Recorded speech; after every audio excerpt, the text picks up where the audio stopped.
The people you're about to meet are watching their backs in fear of their lives, under surveillance, being threatened with death, not in Iran, but right here in Australia. They're Aussies on a target list drawn up by agents of Iran's hardline regime.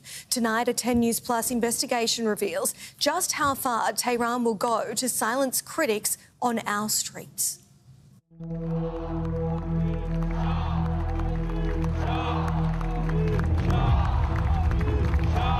Millard Kianpour is doing something he fears could cost his life.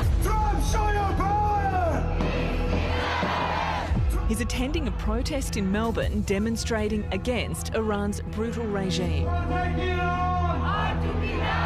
They say, if we see you in the next protest in a parliament, we will kill you.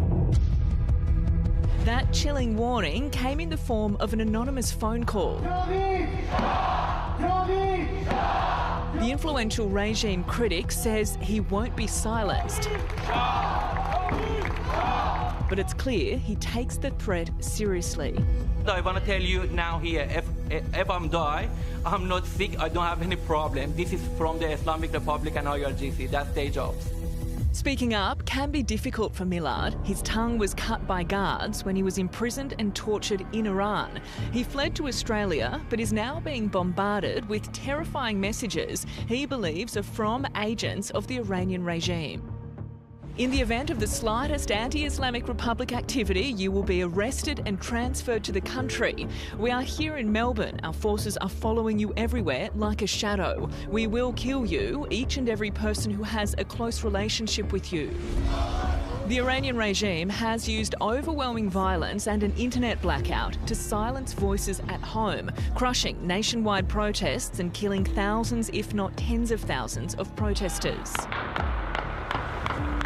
Now, an investigation by digital intelligence company Golden Owl has revealed evidence that the regime is operating a sophisticated, shadowy network of at least 8,000 social media accounts seen by 12 million people to suppress opposition abroad.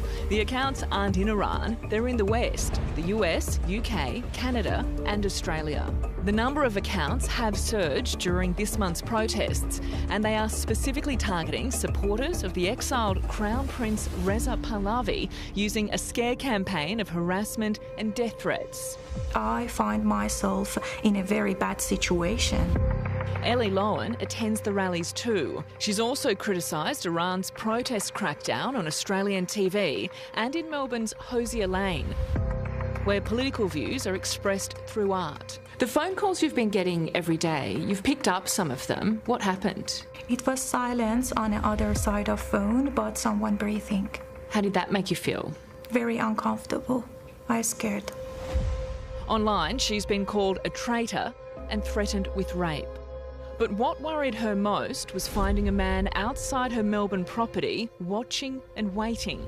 I believe that he is one of IRGC people and linked to these organizations. I'm 100% sure about that. The IRGC is the Islamic Revolutionary Guard Corps, Iran's powerful military and security force. What makes you so sure this man is linked to the regime? Because I've seen him before and I cannot go to the details. How worried, I mean genuinely worried, are you for your safety after speaking out?